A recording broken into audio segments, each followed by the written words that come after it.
Bismillahirrahmanirrahim. Assalamualaikum warahmatullahi wabarakatuh. Alhamdulillah kita dapat bersemuka pada sesi akhir, iaitu sesi ke-14 dan sesi ke-15.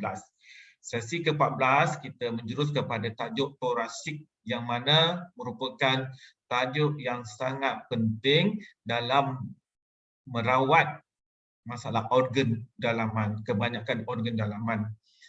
Dan kemudian selepas sesi 14 kita sambung terus sesi yang ke-15 untuk memperincikan tajuk berkenaan dengan pembetulan di bahagian lambar. Utamanya bahagian lambar ni berkenaan dengan slip disc lah utamanya. Okey. Alhamdulillah ini merupakan kelas yang akhir. Ya, syukur Allah bagi peluang untuk kita bertemu dan semoga ilmu berterusan antaraku dengan rakan-rakan. Mungkin kalau tidak dalam keadaan live, mungkin dalam keadaan bersemuka, insya-Allah. Ya, insya-Allah kita akan cuba membantu mempertingkatkan ilmu rakan-rakan masing-masing lah. Ya, okey. Kita membincangkan berkenaan dengan tajuk sesi 14 iaitu torasik yang merupakan tulang belakang yang paling panjang. Maksudnya banyak organ yang terlibat, daripada masalah organ bahu, masalah pernafasan, masalah perut, limpa, hati, bergantung kepada di bahagian saraf torasik, saraf yang keluar daripada tulang belakang torasik. Ya. Apakah ciri-ciri yang kita boleh gambarkan mereka ada masalah dengan tulang torasik, tulang belakang torasik? Ciri-cirinya yang jelas ialah mereka ada mengalami masalah bongkok, ya. Masalah sakit bahu adalah salah satu daripada ciri-cirinya juga, ya, sebab bongkok ni dengan sakit bahu ni sinonim, ya. Apa lagi? Ya, apa lagi yang boleh kita boleh agak mereka ni ada masalah torasik? Kalau dia masalah pernafasan yang kita boleh nampak, ya. Dan kebanyakan masalah skoliosis dia juga melibatkan torasik, ya. Tetapi tajuk dalam kunsunia tahap yang ketiga ini tidak jelas lebih detail berkenaan skoliosis, sebab skoliosis ini tajuk khas sendiri. Setiap orang berbeza rawatannya, ya. Jadi tidak sama setiap kes skoliosis ni dirawat dengan cara yang serupa, tidak. Mungkin ada perbezaan, ya, perbezaan di antara setiap individu dengan individu lain. Tengok dia punya lengkungan masalah skoliosis dia. Okey, siapakah mereka yang sering mengalami masalah ini? Ialah orang yang menaik komputer, ya, selalu duduk, selalu memandu, selalu tengok handphone. Itu juga menyebabkan badan kita bongkok, ya. Yang selalu problem yang kita nampak ialah bongkok lah, ya. Lain-lain tu ada, tapi yang ketara posture seseorang itu ialah ada alami masalah torasik apabila kita nampak seseorang itu berkeadaan bongkok ataupun melengkung, ya, ataupun kepala ke depan pun ada juga boleh mengaitkan dengan torasik. Torasik sangat penting, ya. Kalau sakit belikat dia bahagian torasik juga, walaupun dia ada kait-ngait dengan cervical. Sebab itu gerakan cervical dengan gerakan torasik hampir ada yang sama. Sebab ada masalah di bahagian torasik juga dipunca daripada cervical. Sebab itu gerakan dia ada yang serupa. Okey. Sakit belakang yang yang kata ada sesak nafas, ya, sakit di bahagian belakang yang menyeluruh, itu juga torasik. Bukan sakit pinggang, sakit belakang, ya. Bahagian upper back, ya. Apa lagi? Sakit perut, sistem imun, sebab banyak kan organ kita berada di situ. Jadi sistem imun boleh efek kalau kita mengalami masalah saraf di bahagian tersebut. Kenapa kaitan dengan saraf? Sebab tulang belakang itu tempat pintu keluar saraf daripada saraf tunjang. Saraf tunjang tu daripada otak. Dia nak pergi ke tubuh kita, dia melalui saraf tunjang dalam tulang belakang. Dan dia keluar pintu-pintu kat situ. Itu kalau ada masalah tulang belakang boleh menyebabkan himpitan saraf di situ. Okey. Sebenarnya bila bercerita pasal tulang belakang ini, tak banyak yang kita boleh bantu sebenarnya. Terus terang pun katakan, bila tulang belakang bermasalah, tak banyak sebenarnya yang boleh bantu. Okey. Yang kita boleh bantu mereka ialah kita dapat membantu tulang belakang itu respon dengan terapi kita. Aku nak bagi contoh lah. Kalau disk tu pecah, kita tak boleh betulkan disk tu. Disk tu tak ada salur darah, tak ada makanan. Dia wear and tear. Pecah-pecah lah. Begitu. Walaupun ada pendapat yang mengatakan dia boleh rebuild, tapi tidak akan sama seperti dulu. Seperti pernah aku sebut, kalau luka di bahagian luar kulit, luka koyak ke, dia tak akan sama seperti asal. Ya? Bayangkan disk tu dah pecah, dah menggerutu, dah crack, dia tidak akan sama. Walaupun sakitnya dah pulih pun, disk tu tidak akan sama seperti asal. Dan bila melibatkan contoh, aku bagi contoh, ada saraf yang koyak, putus, itu pun tak banyak yang kita boleh bantu. Kalau saraf tunjang putus, terus boleh lumpuh. Ya? Tapi jarang berlaku di bahagian torasik. Sering berlaku di bahagian torasik disebabkan kemalangan. Yang menyebabkan lumpuh selain kemalangan ini kebanyakannya di bahagian lambah. Kenapa? Nanti pun kita akan ceritakan kenapa lambah sering membuatkan kita lumpuh. Lumpuh maksudnya tak mampu nak berjalan tu kira kelumpuhan tak kekal lah, ada yang kelumpuhan kekal. Okey. Jadi untuk merawat tulang belakang ni, kita mesti pastikan asasnya kuat. Asasnya kuat apa? Iaitu bahagian pinggul. Pinggul tu mesti pastikan asas kita mesti kukuh dulu.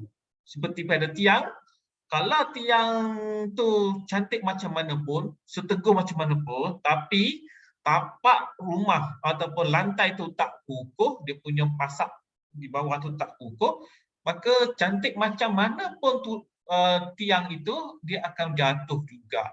Itu pentingnya anda perlu buat penguturan SAJ. Apa saja rawatan, SAJ itu penting.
Okey.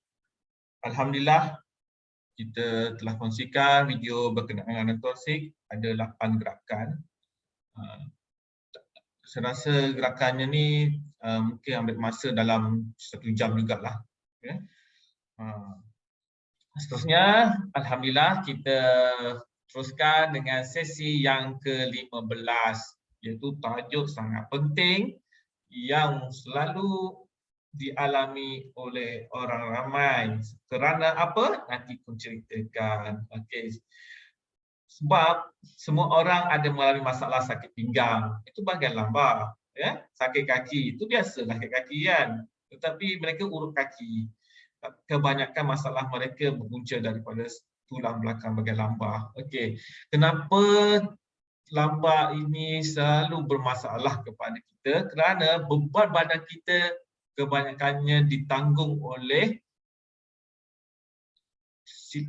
kekurangan posture di bahagian lambar. Perut kita besar, buncit. Yang terbeban apa? Lambar tu. Stres dia tengok buncit kita tu. Menahan beban yang dialami. Ya? Itu sebabnya dia wear and tear. Kita buat jalan, kita melompat, kita buat apa-apa saja aktiviti dalam keadaan terbeban dia. Akhirnya dia mengalami haus, kerosakan, ada yang crack, ya, dan berlaku kekotoran ataupun mewujudkan satu serpihan-serpihan yang membentuk sis ataupun membentuk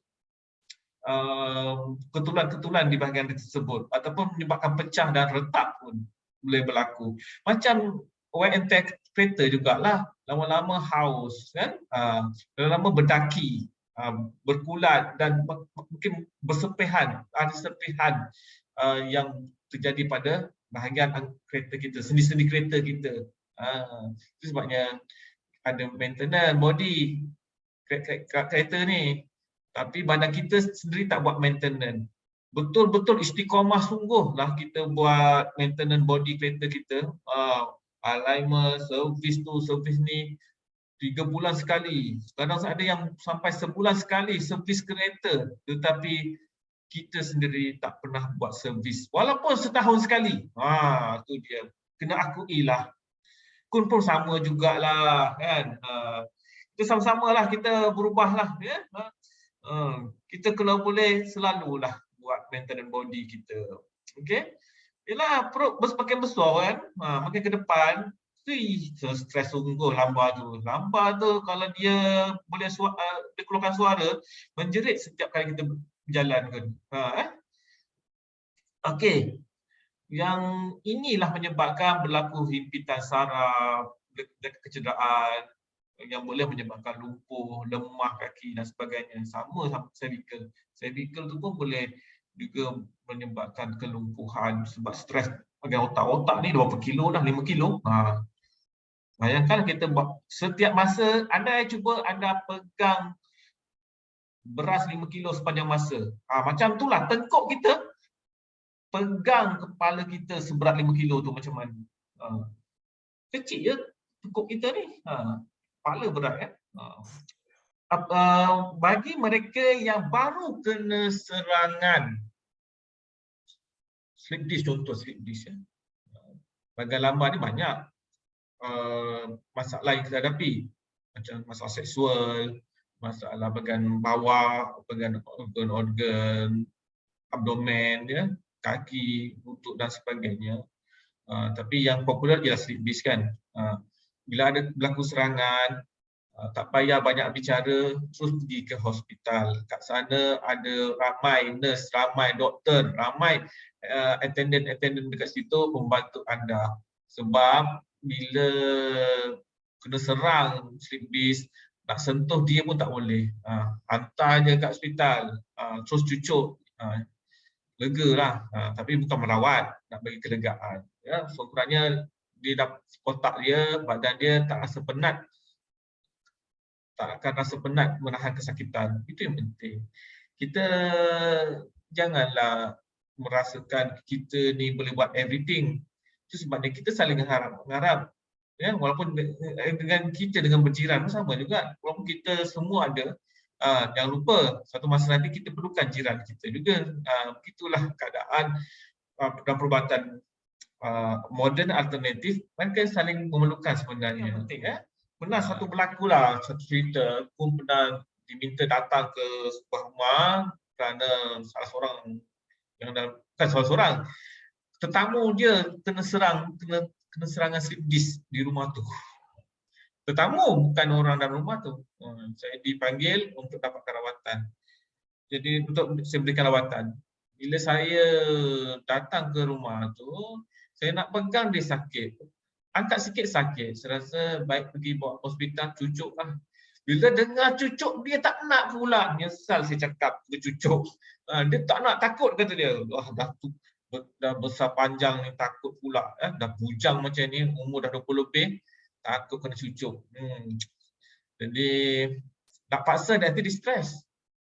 Saya minta dia tidur cara Rasulullah, tapi saya bagi syarat dia kena kepit kaki, kepit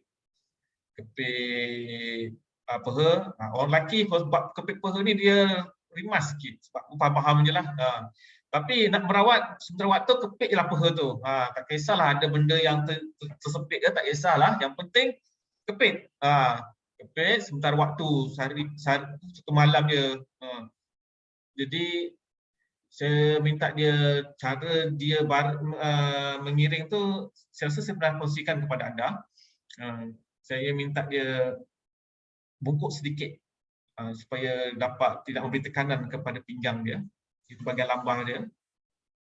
Alhamdulillah esok paginya keradangan yang dialami itu menyusut. Jadi dia terus bawa kereta pergi ke Ipoh. Tak boleh duduk diam, betul lah dia ni. Orang sakit ni memang selagi dia boleh berjalan, nak bekerja je, patutnya dia berehatlah. Tapi itulah yang aku nak kongsikan. Siapa yang pernah mengikuti program tu, cara rawatan ketika tidur, anda amalkan juga kepada pesakit ni. Yang dalam nota aku, penyakit tulang belakang ni susah nak sebut kataan dia. Yang pertama stenosis. Stenosis. Dia berlaku penyempitan dalam ruang tulang belakang. Ini susah dirawat. Dia benda tu kat dalam tulang belakang. Stenosis ni, dia ada pengumpulan kalsium deposit. Serpihan-serpihan tu lah. Berlaku geseran, kadang disk tu boleh pecah, menyelit kat situ. Adalah berlaku serpihan deposit, kalsium deposit, macam gout tu lah. Dia bahagian dalam tulang belakang yang tak boleh dicapai daripada luar, bahagian dalam. Macam mana nak rawat tu? Itu yang sukar untuk merawat kes stenosis ni. Kalau doktor memang dia suruhkan pembedahan sebab nak bagi space kat dalam tulang belakang tu untuk bagi ruang kepada saraf tunjang dan juga saraf tulang belakang. Itu yang masalah stenosis ni bukannya tak semestinya slip disc ya. Dia berlaku kalsium deposit, mungkin berpunca daripada slip disc juga ya. Stenosis ni senang cerita dia macam gout lah. Gout tu kat tulang belakang, tapi kat dalam tu yang nanya tu, nak merawat, nak usik sikit je berselisih dengan kalsium deposit tu ya. Kalsium deposit ni serpihan tu lah ya. Okey, satu lagi spondylolysis, susah sebut kataan tu, tak apa. Dia ada berlaku rekahan di bahagian tulang belakang, rekahan maksudnya di bahagian tanduk dia, tu, bahagian atas tu berlaku rekahan. Nama tanduk tu dipanggil pars interarticularis. Susah sebut. Mungkin faktor keuzuran ataupun disebabkan oleh aksiden ke ada kecederaan menyebabkan berlaku keretakan, rekahan. Ini masih okey lagi, bertahan lagi, tetapi ini juga boleh menyebabkan kegelinciran pada tulang, tergelunsur terus. Bila patah tulang, maka bolehlah tergelunsur tulang tu. Ini yang menjadi disebutkan istilah spondylolisthesis. Ada crack dan menyebabkan dia tergelincir daripada tulang. Dia bukan slip disc tau. Antara tulang-tulang belakang itu macam ni, tulang dan tulang tu tergelincir, bukan disc yang tergelincir. Bila tulang tergelincir, disc pun ikut sama tergelincir lah. Yang kita belajar slip disc saja yang tergelincir. Ini tulang dengan tulang, vertebra dengan vertebra tergelincir. Itu yang sukar nak dirawat. Itulah kata kita boleh membantu masalah tulang belakang ni di segi kita buat terapi untuk respon menangani masalah sakit dia. Nak merawat payah. Malah apabila tulang dengan tulang tu dapat bercantum, tulang dengan tulang boleh bercantum tau. Sebab apa? Dia ada salur darah.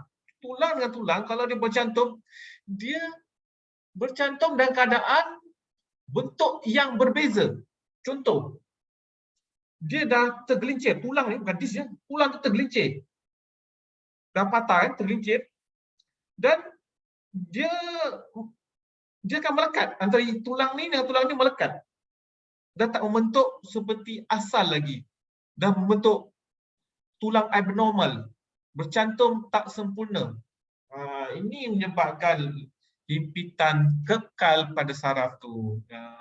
Itu yang banyak masalah orang dia sepanjang hidupnya sakit tulang belakang. Dia cuma nak kontrol lah. Jangan stres, jangan bagi, buat kerja berat. Itulah kehidupan dia sepanjang hayat dia. Tidak boleh dirawat. Jangan percaya kepada di luar sana, apa sahaja masalah tulang belakang boleh dirawat. Bila awak belajar dengan Kun, banyak benda yang sukar dirawat dan tidak boleh dirawat. Apa yang kita buat sebenarnya cukup menangani sakitnya supaya tidak mengganggu kehidupan sosial kita, kebahagiaan kita bersama keluarga, kerjaya kita dan sebagainya. Itu yang kita fikirkan. Kita tak payah fikirkan kesembuhan. Itu yang Kun selalu ajar kepada anda. Pentingkan rahmat di sebalik masalah dia. Kalau kita fikirkan kesembuhan, kita akan stres. Tetapi insya-Allah setiap ujian yang kita dapat ada rahmat di sebaliknya. Walaupun anda diuji pelbagai dugaan, insya-Allah kita tunggu saja rahmat daripada Allah. Selepas itu, insya-Allah adalah rahmatnya yang kita tak tahu. Ya. Kalau tengok dalam nota aku ni, seolah-olah macam gerakanku ni memang tak ada harapan nak sembuhkan tulang belakang. Jangan cakap macam tu. Kita kalau nak merawat tulang belakang, jangan fikirkan kesembuhan, tapi fikirkan kualiti kehidupan dia lebih baik daripada dia menanggung kesakitan sepanjang masa. Itu yang penting. Kalau contoh, tulang patah di tangan sekalipun, kalau dia bercantum tak sama seperti yang asal. Kadang-kadang kita rasa macam ada sengal-sengal sedikit. Itu ialah, tapi tidaklah mengganggu kehidupan kita kan. Walaupun dia tidak seperti asal tulang kita yang patah tu, tetapi tidak mengganggu kehidupan sosial kita. Itu yang selalu aku sebutkan. Ya, itu sebabnya saya bila orang kata saya berjaya merawat slip disc dalam satu sesi saja, saya diam sajalah. Saya diam sebab saya tak nak cakap lebih-lebih. Sebab itu lebih ayat marketing. Di mana dekat YouTube kan sama sajalah, TikTok kan sama je saya tengok kan. Tak kisahlah itu perubatan moden ke, tradisional ke, complementary ke, ber-TikTok ni dah tak ada had dah. Doktor pun ber-TikTok juga. Okay, no problem, tak ada masalah. Tetapi kena faham bahawa masalah tulang belakang ini bukannya mudah. Anda jangan bagi harapan pada mereka kesembuhan, tetapi bagi harapan kepada mereka untuk pertingkatkan kualiti kehidupan dia lebih baik. InsyaAllah. Okey. Kalau anda tengok daripada pembetulan transit, begitu juga sama dengan tulang lambat, ya, kita mulakan daripada asas dulu, iaitu betulkan SAJ. Ramai yang merawat direct terus betulkan tulang belakang, tetapi tak betulkan SAJ. Apa yang terjadi? Seperti yang katakan, umpama tiang yang cantik, rumah yang cantik, tapi lantainya tidak kuat, ataupun pasak bumi, pasak rumah tu tidak kuat. Ya, itu pun bila masa runtuh. Okey. Ingat, ketika nak buat rawatan ni, kita buatlah semua. Tetapi kalau tak mampu, jangan paksa. Kalau asyik sakit je, ada 3 gerakan yang tak banyak, yang tidak ada pergerakan langsung. 3 gerakan yang tidak melibatkan pergerakan. Apa dia? Terapi rehat. Rehat hip flexor. Kemudian bersandar dekat dinding. Itu adalah gerakan pasif yang tak mampu, yang tidak perlukan pergerakan untuk kepada mereka yang tidak mampu dirawat. Asyik sakit je. Jadi berikan pesakit 3 gerakan ini saja untuk next sesi buat rawatan lebih mudah. Okey, minta kat dia 3 gerakan ni buatlah di rumah sepanjang masa. Setiap hari ataupun sehari buat 3 kali. Macam ubat pula. Sehari buat 3 kali. Pagi, petang, malam kena tidur ke buat. InsyaAllah lepas sesi yang berikutnya, sakit-sakit yang dialami itu dapat berkurangan. Senang kita nak meneruskan terapi sepenuhnya. Itu penting tu. Gerakan pasif sangat penting untuk mengelak keradangan ataupun mengelak rasa sakit pada mereka yang mudah, yang sensitif dengan rasa sakit. Kita buat gerakan ni sakit, buat gerakan itu sakit. Malas kita pun kecewa. Jadi biasanya yang tak sakit statik je, pasif. Statik, gerakan statik dan pasif. Okey, berkenaan gerakan yang bersandar dekat dinding tu, ramai yang buat silap menyebabkan lututnya sakit. Oleh itu senang sajalah, suruh dia duduk dengan kerusi, sandar kat dinding sambil duduk kerusi pun boleh sementara waktu. Sebenarnya beban tu bukan di lutut, beban tu pada tulang belakang kita. Tulang belakang kita force kat dinding menyebabkan beban tu ke arah dinding, bukannya ke arah graviti. Dia melawan graviti sebenarnya. Ya, nanti kita tunjukkan di mana gerakan ni sangat penting, sampai 2 kali gerakan ni ditunjukkan. Sebab dia akan melawan graviti, dia menolak dinding. Maksudnya dia tak gravitas badan kita ke bumi, supaya badan kita tidak dapat mengampungkan gerakan apa saja aktiviti, semuanya digravitaskan. Itu menyebabkan tulang belakang kita lemah, tak kuat. Ya, lemah dan tak kuat. Jadi kita lawan graviti, tertolak ke dinding, itu menyebabkan lutut pun tak sakit. Lutut pun tak terbeban. Siapa-siapa yang buat bersandar, yang orang kata sandar kecewa, ataupun sandar di dinding, duduk sandar di dinding tanpa kerusi, dia sakit lutut, bergegar, atau bergegar tak apa lagi, sakit lututnya, maksudnya dia masih bebankan badan dia melalui graviti. Kita sepatutnya tolak. Ini pun tunjukkan contoh dia. Okey. Kebiasaannya apabila kita buat rawatan pesakit sakit lambar ni atau sakit slipped lambar ni, mereka biasanya menggunakan sokongan support, lambar sacral support, back support, ya. Jadi anda ramai yang buat silap melakukannya ketika berdiri, ketika benda tu dah digraviti. Anda tidak digalakkan pakai lambar support, lambar sacral support ke, back support ke, dan keadaan berdiri, kerana ketika itu badan menekan tulang belakang. Dia gravitas secara vertikal. Tulang tekan ke bawah. Jadi cara yang lebih baik ialah anda melakukannya dalam keadaan baring. Dalam keadaan baring, ketika tulang dengan tulang belakang itu tidak menekan antara satu sama lain. Masa itulah anda pakai lambar sacral support dan sebagainya. Ini ilmu ni sangat bagus untuk saya kongsikan kepada anda supaya anda tidak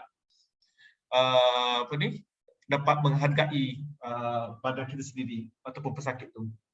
Kita dah buat terapi, kemudian nak pakai lambar sacral support dengan cara berdiri. Itu silap tu. Silap besar tu. Okey.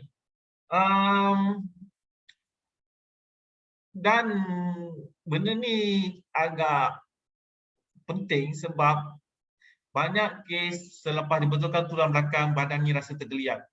Itu puncanya anda pakai lambar sacral support dalam keadaan berdiri. Ya. Lambar sacral support ni penting ni sebab dia juga dapat mengurangkan beban tulang belakang akibat perut buncit siapa sini yang perut buncit, bolehlah pakai lumbar cycle support, tak semestinya ada masalah tulang belakang, tapi menjaga tulang belakang. Tapi bukan sepanjang masa lah. Ketika anda rasa perlu pakai lumbar cycle support, perlu pakai, tak ada masalah. Jangan waktu tidur pun pakai juga, waktu waktu yang rasa anda perlukan, anda pakai. Macam wanita hamil tu bukan sepanjang masa nak pakai pun, waktu fasa akhir tu ketika perut dah membesar, masa tu dia nak jaga tulang belakang, maka dia pakailah lumbar cycle support. Yang jenis yang for pregnant ladies punya type, ya. Okey. Sebelum aku nak kongsikan videonya, gerakan-gerakan ni, mungkin di antara anda ada gerakan yang baru, tapi sebenarnya gerakan tu dah lama dah ada tu. Sejak zaman pinggul, rawat pinggul, lutut, ada dah gerakan yang baru ni. Assalamualaikum, Gun. Waalaikumsalam. Saya Dayang Siraini dari Sibu Sarawak. Tu nak bertanya sebab suami saya dia kanser buah pinggang dan kanser tu merebak paru-paru dan tulang belakang. So disebabkan tulang belakang tu dia susah nak bergerak dan sakit bahagian lumbar ke bawah lah. So dia punya gerakan tu bolehkah buat atas katil saja sebab dia susah nak buat atas permukaan yang rata. Apa nama sakit dia? Kanser ke? Kanser buah pinggang yang merebak paru-paru dan tulang belakang. Okey. Dia tidak boleh banyak buat pergerakan. Dia tak payah buat pergerakan. Cari pergerakan yang tidak melibatkan pergerakan. Contoh terapi rehat. Ya? Okey, aku kongsikan satu cerita lah. Ada seorang pesakit ni, dia memang sakit perut lah. Saya tak dapat nak jumpa dia sebab jauh. Jumpa dia waktu bila? Waktu maknya meninggal sekali, raya sekali. Saya dapat jumpa dia, saya rawat masa tu. Dan dia tak merawat dengan orang lain, dengan dia tak tunggu kun juga rawat. Okey. Dan sepanjang dia nak menanti kun datang, nanti masalah tu, harapan terlampau tinggi kan. Dia makan ubat tahan sakit. Ubat tahan sakit. Bukan lagi mengikut dos doktor, tetapi mengikut dos dia. Kalau makin sakit, makin banyak ditelan. Akhirnya perut dia pecah. Pecah macam mana saya tak tahulah. Orang kampung kata pecah lah. Dan dia mati. Meninggal dunia kerana overdose ubat. Terlalu banyak ubat di situ kat badan dia. Sebelum dia meninggal, dia beritahu kat Kun. Ni Kun. Dia kata, ini cerita lama yang mana Kun pun tak tahulah. Benda tu sangat membantu. Masa tu pun tak tahu. Dia kaedah gerakan macam mana yang dia rasa betul-betul aman, dia tenteram. Walaupun makan ubat, dia masih sakit lagi kan. Makan ubat masih sakit lagi. Tetapi ada satu gerakan yang dia betul-betul membuatkan dia lagi tenang, dia rasa aman ketika dia melakukannya, iaitu terapi rehat. Terapi rehat sangat-sangat membantu pesakit kronik tanpa ada melakukan gerakannya. Kalau dia tak selesa, letakkan bantal. Itu saja beza dia. Letakkan bantal di tengkuk ataupun di lambar ataupun kedua-duanya. Ikut keselesaan dia. Itu yang aku katakan, kita tak mampu untuk bagi dia kesembuhan, sebenarnya Allah lah, yang izin Allah. Tetapi kita boleh membantu dia dari segi kualiti dia dapat berfikir, dapat menguruskan apa-apa aktiviti di rumah ke, ya. Bila dia dalam keadaan dia rasa selesa dengan cara apa tadi? Terapi yang tidak melakukan banyak gerakan. Terapi banyak gerakan apa? Terapi rehat hip flexor, ya. Ada gerakan-gerakan yang dalam keadaan baring saja. Banyak yang kongsikan. Buatlah gerakan yang pasif dalam keadaan baring. Sangat membantu. Okey, seterusnya aku tunjukkan video.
Okey, untuk anda perhatikan gerakan ini 2 kali ya. Sangat penting dia untuk memastikan kita punya badan kita ni dia tidak terbeban secara vertikal. Itu penting ya. Okey, buat 2 kali. Sebab gerakan-gerakan selepas itu kemungkinan akan membuatkan dia, jadi kita kena buat lagi sekali lagi. Okey, 2 kali. Okey, seterusnya ada beberapa gerakan yang aku nak bagi nak bagi terangan sedikit ya. Ini saya rasa ni straightforward. Ini pun straightforward, terus baca nota. Gerakan Garuda ni 6 minit. Tapi kalau anda tahu mengurut, waktu inilah ketika ni anda perlu urut pesakit tu. Caranya lah, ada caranya ni. Okey. Dan ini pun saya rasa straightforward, tak ada masalah. Telah dijelaskan tu. Yang ini. Kalau anda lihat gerakan di sini,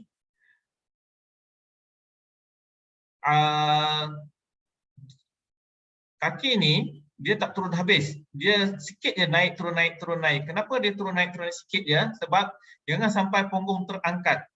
Punggung terangkat. Contoh punggung yang terangkat ialah bila Tok Zul dia buat gerakan di sebelah dia. Tengok sebelah dia. Dia buat gerakan sebelah. Nampak tak punggung yang terangkat? Sepatutnya kita sebagai seorang pengamal pun ada di sebelah dia. Pun kena berada di sebelah dia, pastikan punggung sebelah tu tak terangkat. Jangan sampai terangkat, kena turun. Bila nak terangkat je, suruh dia turun balik. Banyak beberapa kali buat turun naik ni, buatlah sebanyak 10 hingga 30 kali. Ini sebagai contoh ya. Sepatutnya macam kun kena berada di sisinya supaya dia tak perasan punggungnya sebelah ternaik. Dia tak boleh naik. Dia setakat itu saja. Dia turun naik gitu saja. Tak perlu sampai tinggi sangat. Ya. Tak sampai terangkat punggungnya macam ni. Dia terangkat punggung dia kan.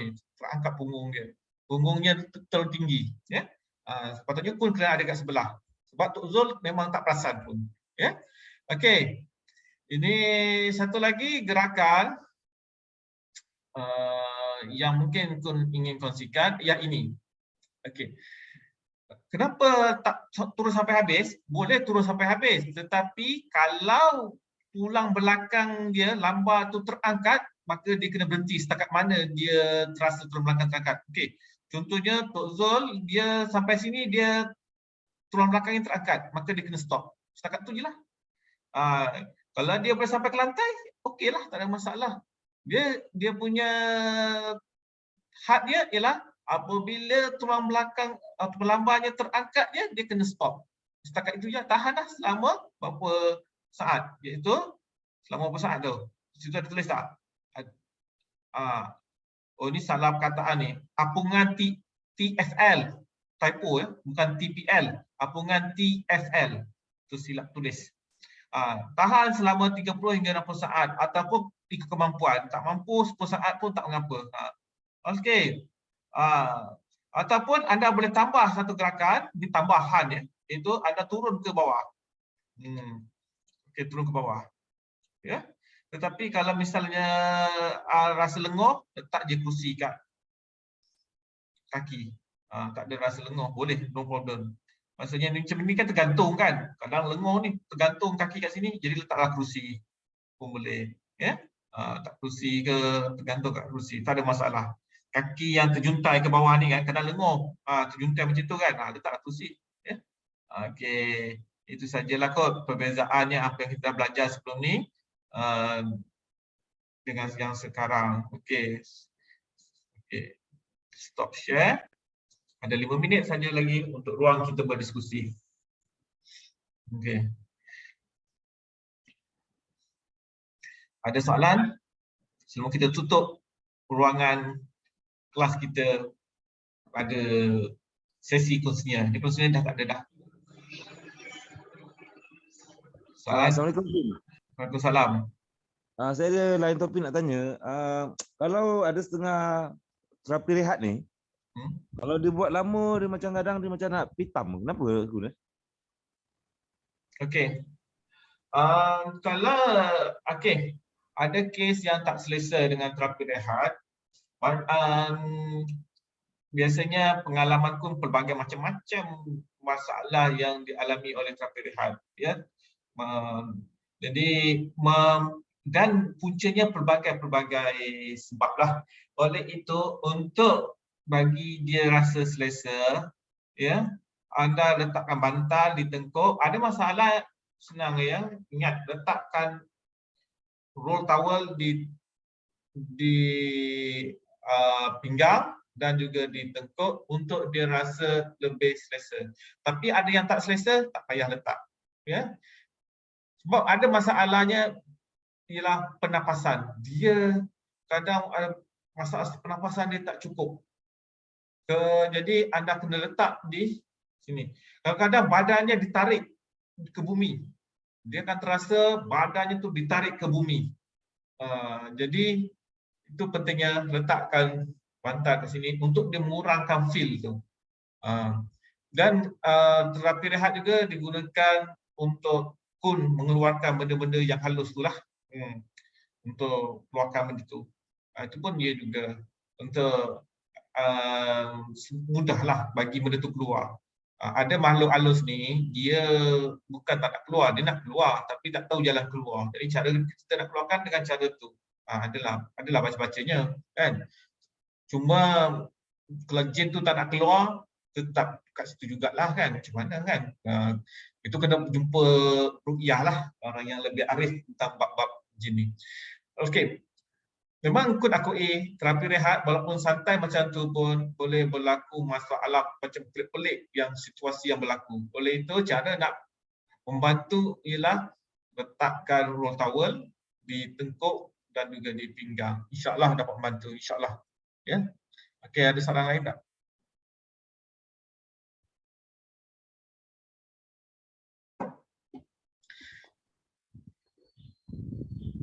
Satu lagi Kun. Dia sebab ni last class ni tu yang banyak tanya tu. Saya sebenarnya excited berkaitan dengan slip disc ni lah, bagian lambo.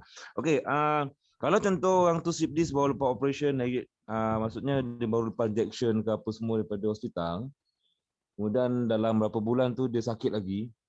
So adakah sesuai untuk yang kita buat terapi step yang tadi Kun ajar dalam video tu?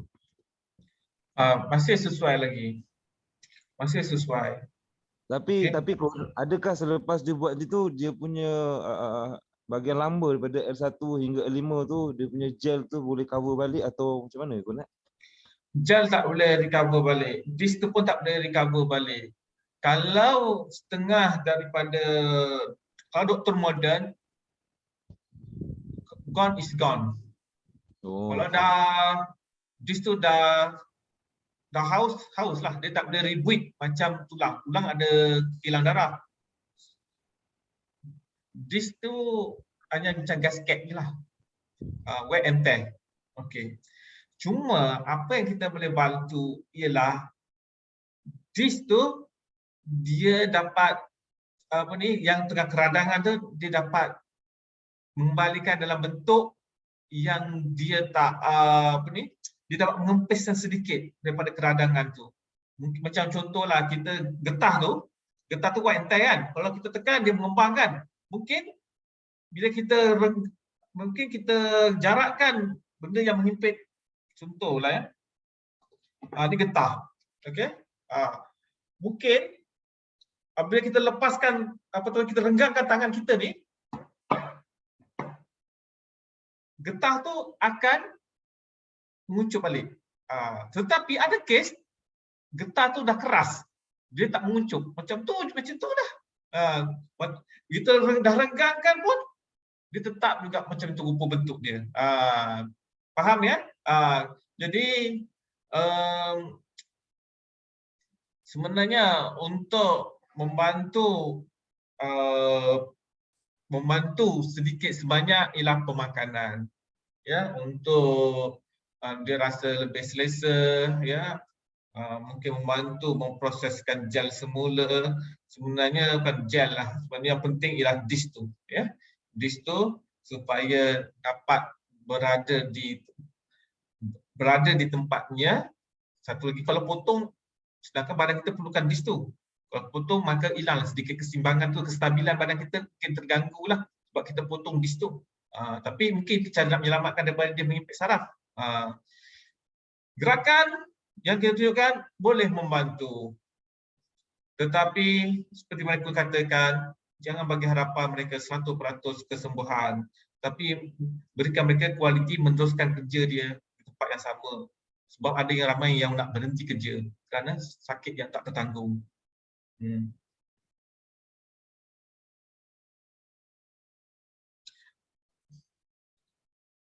Kalau kita buat terapi rehab dan keadaan kita memulas tangan kita, maksudnya kita akan lock. Kita kena betul-betul rehat. Jadi aliran darah berjalan lancar dan sebagainya. Kalau kita putar kat sini, kita akan lock kat sini. Kita stres kat sini, kita tak berehat. Kita streskan otot kat sini. Kita kena rehat. Macam ni rehat. Macam ni. Faham ya?